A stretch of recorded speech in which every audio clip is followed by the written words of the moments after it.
Momo Damba, directeur national de l'alphabétisation, superviseur national de tous les examens de la préfecture de Kissédougou.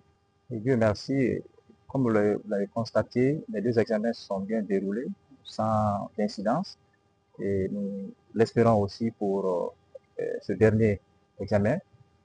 Et ce constat ce matin, nous avons vu vraiment des bacheliers très engagés et qui sont venus vraiment prêts pour affronter le baccalauréat.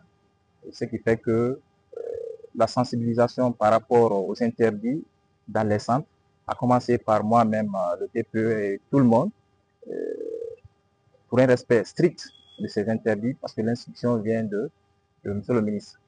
Oui, mon rôle, comme euh, le nom de ma mission l'indique, c'est pour superviser les trois examens dans la préfecture de Kistou. En même temps, apporter un appui au niveau de la DPE, et si on ne sait pas s'il y a des difficultés ou bien des problèmes, que je puisse apporter des solutions idoines à ces problèmes, afin que vraiment le déroulement des examens puisse se passer dans les meilleures conditions. Le message, surtout les élèves de Kissoudou, je vous avoue que vraiment avec les deux premiers examens, j'étais très ravi, très content de voir des enfants très engagés qui ont respecté vraiment les interdits.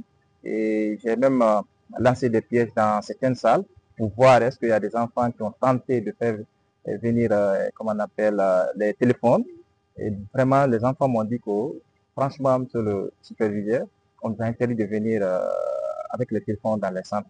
Cela vraiment m'a rassuré que la sensibilisation qui a été menée à Skissoudou, vraiment, les enfants ont bien perçu, et même tous les acteurs d'ailleurs, parce que et les surveillants, et les élèves, et tous les encadreurs, tous les acteurs qui sont impliqués dans le processus, vraiment, ils ont bien respecté.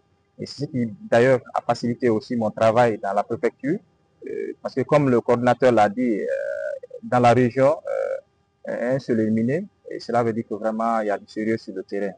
Et d'ailleurs, à Kisdougou, je fais le tour. Je ne suis pas venu pour m'asseoir. Je fais le tour de tous les centres pour vraiment éviter ce genre de problème. Je l'ai dit, on n'est pas venu pour éliminer quelqu'un, c'est vrai, mais il faut empêcher les enfants de frauder. Parce qu'avec le grand projet Simanu 2040, c'est les meilleurs qui sont recrutés. C'est les meilleurs qu'on va envoyer à l'extérieur pour les études. Comme vous le savez, il y a de cela un mois ou 3 semaines, il y a une mission gouvernementale qui a séjourné au Maroc pour aller identifier les meilleures universités au Maroc pour qu'après les examens, là, qu'on puisse envoyer nos étudiants dans ces mêmes universités afin qu'ils puissent suivre vraiment une bonne formation pour venir servir dans le grand projet Ciment de 2040. Cette année, le mot d'ordre, c'est sans fraude. Sans fraude, parce que nous ne voulons pas qu'un enfant euh, soit fraudé et que cet enfant, même s'il n'allait pas avoir l'examen, il puisse dire, indexer quelqu'un, c'est à cause de lui. Donc, c'est pour cela, le mot d'ordre cette année, c'est zéro fraude et empêcher par tous les moyens tous les candidats qui vont tenter vraiment de venir avec des interdits dans le centre ou